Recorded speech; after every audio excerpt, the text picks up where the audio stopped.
भगवते वासुदेवाय। ओम नमो भगवते वासुदेवाय। ओम नमो भगवते वासुदेवाय। नारायणं नमस्कृत्य नरं चैव नरोत्तमं देवीं सरस्वतीं व्यासं ततो जयमुदीरये। नष्टप्रायेषु भद्रेषु नित्यं भागवत सेवया भगवती उत्तम श्लोके भक्तिर्भवति नैष्ठिकी। नमो विष्णुपादाय कृष्णप्रेष्ठाय भूतले श्रीमते भक्तिवेदांत स्वामिन्निति नामिने। नमस्ते सारस्वती देवे गौरवाणी प्रचारिणे निर्विशेष शून्यवादी पाश्चात्य देशकारिणे। श्रीमद् भागवतम स्कंद 1 अध्याय 7 द्रोणपुत्र को दंड। श्लोक संख्या 45।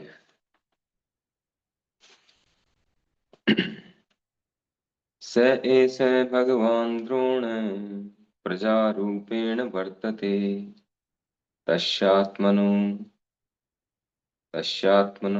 अर्धं पत्न्यास्ते नान्वगाद्वीरसुकृपी।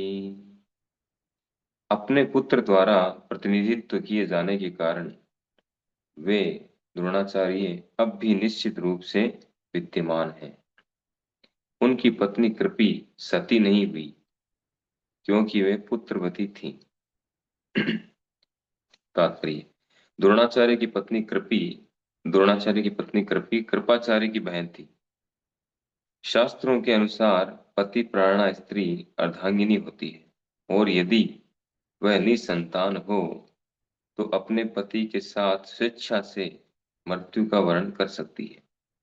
लेकिन द्रोणाचार्य की पत्नी को ऐसा नहीं करना पड़ा क्योंकि उसके पुत्र था जो उसके पति का प्रतिनिधि था।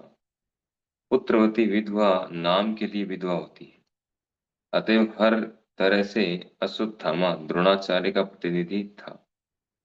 अतएव अश्वत्थामा का वध करने का अर्थ था मानो द्रोणाचार्य का वध। अश्वत्थामा के वध न करने के लिए द्रौपदी का यही तर्क था। श्री प्रभुपाद की। यह द्रौपदी तर्क कर रही है कि अश्वत्थामा का वध न किया जाए। पिछले श्लोकों में हमने देखा 2-3 श्लोकों से ये चल रहा है। जब अर्जुन अश्वत्थामा को बांध करके और शिविर में लेकर के आए द्रौपदी के सामने, द्रौपदी जो है इसमें दया का भाव आ गया। द्रौपदी ने कहा, ये तुम्हारे गुरु का पुत्र है और गुरु का पुत्र है, दूसरा ब्राह्मण है, इसका वध कैसे कर सकते हैं। दूसरा, इसको बांध के भी नहीं लाना चाहिए, इसे पशु की तरह बांध के लाए, वो भी अच्छा नहीं लगा द्रौपदी को। तो स्त्रियों में स्वाभाविक रूप से दया का भाव होता है, होना भी चाहिए। लेकिन ये जो आर्ग्यूमेंट है, अर्जुन ने भी ऐसे आर्ग्यूमेंट दिए युद्ध न करने के, गीता में हम देखते हैं। तो एक आर्ग्यूमेंट जो है कितने रेलेवेंट हैं शास्त्रों के अनुसार या भगवान की दृष्टि में कितने रेलेवेंट है, ये हमें पता चलेगा आगे। तो पहले भी भगवान बता चुके हैं, भगवान ने डिसीजन ले लिया था कि इसको मार दो। अर्जुन को बता दिया था, अर्जुन का भी डिसीजन था, भगवान का भी, दोनों का सेम डिसीजन था। लेकिन यहाँ पूरी जो है सिचुएशन बदल चुकी है द्रौपदी के सामने आते। तो कह रहे हैं कि अपने पुत्र का यहाँ इस श्लोक में स ऐसे भगवान द्रोण है। द्रोणाचार्य को भगवान के संबोधित किया है द्रौपदी। भगवान शब्द जो है कई महापुरुषों के आगे या ऐसे जो कई देवता हैं, नारद जी के आगे भी कई लगाया जाता है, कई बार गणेश जी के आगे भी लगाते हैं, शिव जी के आगे भी लगाते हैं। तो कई अर्थ हैं। मूल तो भगवान शब्द का अर्थ है कि जिनके पास षड ऐश्वर्य हैं, असीम मात्रा में असीमित काल के लिए वो भगवान है। मूल अर्थ तो ये है। यानी ये शब्द जो है केवल मात्र supreme personality of God head के लिए है, परम भगवान के लिए। लेकिन फिर भी इसका प्रयोग कई जगह किया जाता है। तो भगवान का कई अर्थ है भगवान शब्द के। स्वामी भी कह सकते हैं, प्रभु कह सकते हैं, मालिक कह सकते हैं। उस स्वामी को भी, अपने पूज्य हैं उनको भगवान कहा जाता है। तो इसका मतलब वो भगवान नहीं है, ये समझना चाहिए। तो द्रोणाचार्य को यहाँ भगवान कह करके संबोधित किया गया।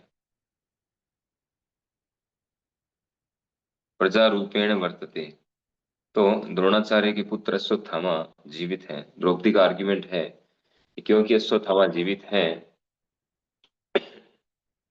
तो कृपि जो है, कृपाचार्य की बहन कृपि, द्रोणाचार्य की पत्नी, अश्वत्थामा की वजह से उसने, वो सती नहीं हुई। शास्त्रों में ऐसा बताया गया है कि जिसका पति शरीर छोड़ दे और आगे पीछे कोई नहीं हो, बच्चे नहीं हो, संतान नहीं हो, तो अपनी इच्छा से, स्वेच्छा से वो चाहे तो पति के साथ सती हो सकती है। वो पति के लोग जाएगी, जहां पति जाएगा वहां वो जाएगी, ऐसा बताया गया है। पति अगर शुद्ध भक्त है तो अलग बात है, और नहीं है, भक्त नहीं है, तो उसमें कोई फायदा होने वाला नहीं है पति के लोग जाने में। तो स्वेच्छा से, कोई बाध्यता नहीं थी कि बाध्य होकर के उसको साथ में सती होना पड़ेगा। लेकिन आगे चल के कालक्रम में इसको एक प्रथा बना दिया गया।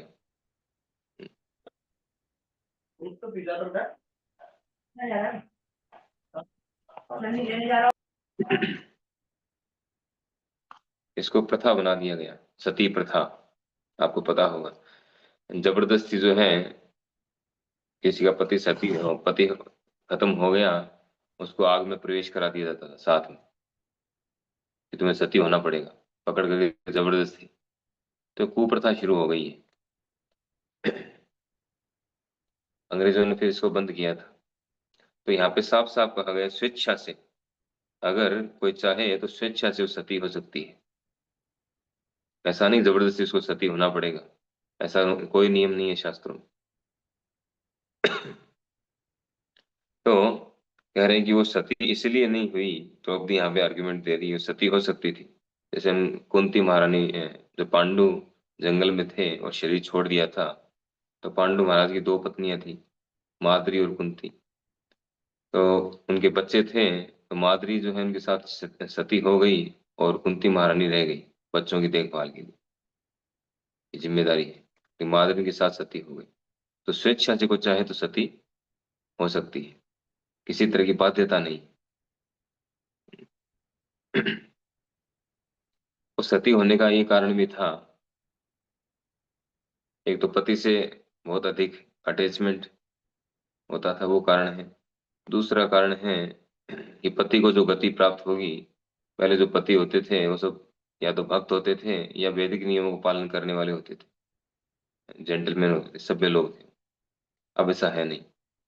और दूसरी बात ये है, जैसे हम कुछ समय पहले की घटना देखते हैं अगर, तो वे मुस्लिमों का राज हो गया था भारत पर, तो उस समय बहुत सारी स्त्रियां सती हुई थी, राजपूतों में स्पेशली।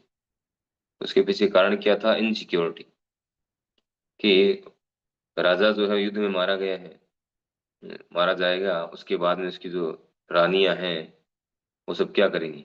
वो जिसने जीत लिया उनको मार दिया, तो मुस्लिम हैं वो आकर के हमला करेंगे वहां, और रानियों को अपने अंडर में ले लेंगे, उनके साथ गलत व्यवहार होगा। जैसा कि अर्जुन का आर्ग्यूमेंट था, शंकर वो नर का आए हुए, शंकर संतानें उत्पन्न होगी।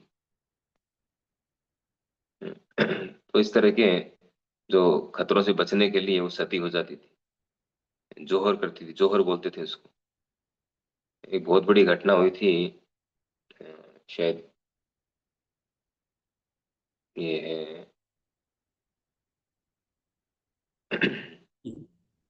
रणथंभौर की घटना थी।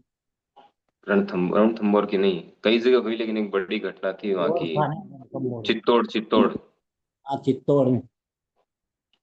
हजारों जो है वो राजा की रानियां, पद्मावती शायद नाम था उसका, पद्मावती, वो हाँ और उसकी पद्मावती। और भी रानियां थी, और हजारों हजारों जो है ये दासियां थी। वो सब एक साथ उन्होंने आग जला करके उसमें प्रवेश कर गई। जिससे उनको मैसेज मिला कि राजा की मृत्यु हो गई है, तुरंत उन्होंने ऐसा ही किया, क्यों नहीं तो फिर उनका शोषण होगा। उनकी दुर्गति होगी, उससे बचने के लिए और कोई उपाय नहीं था, करो या मरो की स्थिति थी, या तो वैसे मरो या वैसे मरो। तो ऐसी स्थिति में वो सती हो जाया करती। तो दोनों कंडीशन थी। लेकिन साथ ही साथ जो यहाँ पे कह रहे हैं कि यदि उसका पुत्र जीवित हो, तो पुत्र जो है वो पिता का रिप्रेजेंटेटिव है, प्रतिनिधि। अगर पुत्र है तो उसको सती होने की आवश्यकता नहीं है। जैसे कुंती सती, महारानी कुंती सती नहीं हुई। माद्री हुई अपनी इच्छा से, दो थी इसलिए दोनों में से एक हो सकती है, एक संभाल लेगी, इसलिए वो एक सती हो गई। लेकिन महारानी कुंती सती नहीं हुई, क्योंकि पुत्र जो है वो पिता का रिप्रेजेंटेटिव है। आगे चल के वो सारा कार्यभार संभाल लेगा, उसकी रक्षा भी करेगा, अपनी माँ की रक्षा भी करेगा। तो इस तरह से जैसे पति जो है वो रक्षा करता है, सारी सुविधाएं प्रदान करता है, उसी प्रकार पुत्र भी, जो सयाने पुत्र हैं, शास्त्रों में कहा भी गया है कि स्त्रियों को हर हाल में सुरक्षा की आवश्यकता है। बचपन में माता पिता के अंडर में रहे, और यंग एज में पति के द्वारा सुरक्षित रहे, और वृद्धावस्था में सयाने पुत्रों के द्वारा सुरक्षित रहे। हर स्टेप पर उनको सुरक्षा की आवश्यकता है, नहीं तो लोग उनका शोषण करेंगे, उनके साथ दुर्व्यवहार होगा, जिससे समाज में अव्यवस्थाएं फैलेगी। स्त्रियों के साथ जब दुर्व्यवहार होता है या उनके साथ गलत काम होता है, उससे जो संतानें उत्पन्न होती है वो वर्ण संकर है, वर्ण संकर बताया गया है शास्त्रों में। ऐसी संतानें जो हैं वो समाज में उत्पात मचाती है, क्योंकि गर्भाधान संस्कार को फॉलो नहीं करते, शास्त्रों के विपरीत है वो, शास्त्रों के अनुसार नहीं है। तो वो सब जो है समाज में उत्पात मचाने वाली है। ऐसे लोग वैदिक नियमों को फॉलो नहीं करते, और आजकल तो वैसे ऐसा हो गया है, कोई वैदिक नियम फॉलो करने वाले है ही नहीं, लिमिटेड लोग हैं। इसलिए चारों तरफ जो अशांति है, कोई वैदिक कल्चर को फॉलो नहीं करते। पशुओं का समाज ऐसा होता जा रहा है, केवल इंद्रिय तृप्ति पर आश्रित है, इंद्रिय तृप्ति ही जीवन का लक्ष्य है, बस ये हो गया है। इसी कारण इतने सारे कष्ट हैं और दुख हैं। तो पहले ऐसा नहीं था। तो द्रोणाचार्य की जो पत्नी है, कह रहे उनको ऐसा नहीं करना पड़ा, सती नहीं होना पड़ा, क्योंकि वो पुत्रवती थी। और पुत्रवती जो है, पुत्रवती विधवा नाम के लिए विधवा होती, क्योंकि उसका पुत्र जो उसकी सारी जिम्मेदारियां उठाता है, उसको सुरक्षा प्रदान करता है, जो नाम की विधवा है। अतएव हर तरह से अश्वत्थामा द्रोणाचार्य का प्रतिनिधि था। अतएव अश्वत्थामा का वध करने का अर्थ था मानो द्रोणाचार्य का वध, क्योंकि ये अश्वत्थामा का पुत्र था और उनका प्रतिनिधि था, और उस पर जिम्मेदारी थी अपनी माता की। और उसकी माता ने अश्वत्थामा के भरोसे पर ही सती नहीं हुई हो, अपने जीवन का त्याग नहीं किया। अब अगर अश्वत्थामा को मार दिया जाएगा तो उसकी माता का क्या होगा, ये प्रश्न है। एक तो वैसे दुखी होगी वो, अपने पुत्र का दुख सहन नहीं कर पाएगी। दूसरा, उसकी सुरक्षा का क्या होगा, उसकी देखभाल कौन करेगा, ये प्रश्न है। तो इसीलिए द्रौपदी ने कहा कि नहीं, इसको मारना नहीं है, ये आपके गुरु का प्रतिनिधि है। इसको मारने का अर्थ है गुरु को ही मारना। गुरु को तो एक बार मार ही चुके हैं, अब गुरु का प्रतिनिधि बचा है, उसको और मार देंगे तो उसकी माता का क्या होगा। तो कई तरह के प्रश्न है इसमें, कई तरह के आर्ग्यूमेंट है माता द्रौपदी के। एक तो अश्वत्थामा को मर गया, अगर इसको मार दिया तो कृपी का क्या होगा, उसकी माता का, उसकी देखभाल, आजीवन उसकी देखभाल कौन करेगा, उसकी जिम्मेदारी कौन उठाएगा। दूसरा, उसको बहुत अधिक दुख होगा, पुत्र के वियोग का दुख। जैसे द्रौपदी को खुद को इतना दुख हो रहा है, वो नहीं चाहती थी जो जैसा दुख मैं उठा रही हूँ वैसा का वैसा दुख ये भी उठाए। हम्म, आत्मवत् सर्वभूतेषु ये पश्यति स पंडिता। अपने ही समान समझना दूसरों को। और तीसरा, ये उनका प्रतिनिधि है, तो उसको मारने का अर्थ है द्रोणाचार्य को मारना। ऐसा नहीं करना चाहिए। ऐसा आर्ग्यूमेंट है। अतएव अश्वत्थामा का वध करना था मानो, अर्था मानो द्रोणाचार्य का वध। अश्वत्थामा के वध न करने के लिए द्रौपदी का यही तर्क था। तो इस तरह से द्रौपदी अपने हिसाब से आर्ग्यूमेंट दे रही हैं यहाँ पर। लेकिन इस शास्त्रीय दृष्टि से कितने सही हैं, कितने प्रमाणिक है, ये हमें आगे पता चलेगा आगे के श्लोकों में। क्योंकि शास्त्र दृष्टि से देखना आवश्यक है, शास्त्र चक्षु। शास्त्र जो है ये कानून व्यवस्था है, इस भौतिक जगत को चलाने के लिए मैन्युअल है कि किस तरह से कहाँ कैसे क्या करना है, सब कुछ उसमें दिया हुआ है, शास्त्रों में दिया हुआ है। शासन षट धातु से बना हुआ है, शास्त्र शब्द है षट धातु से। तो शासन करना,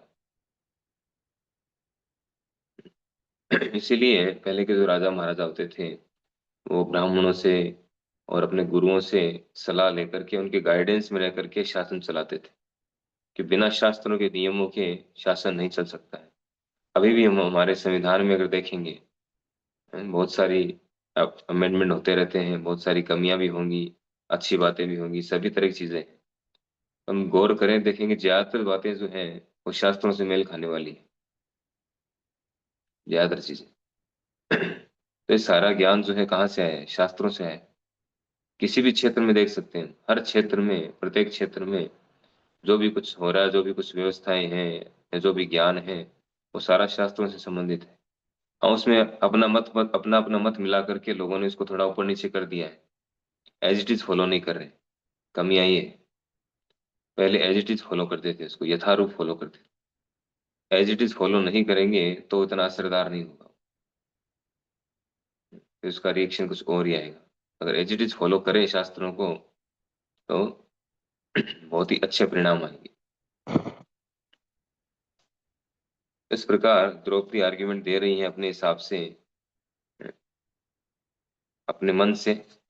कुछ शास्त्रों से भी रिलेटेड है और मन से भी है, लेकिन 100% शास्त्रों से है कि नहीं है हम आगे देखेंगे, भगवान फिर क्या निर्णय लेते हैं। हरे कृष्ण। श्रीमद् भागवत महापुराण की जय, श्रील प्रभुपाद की जय।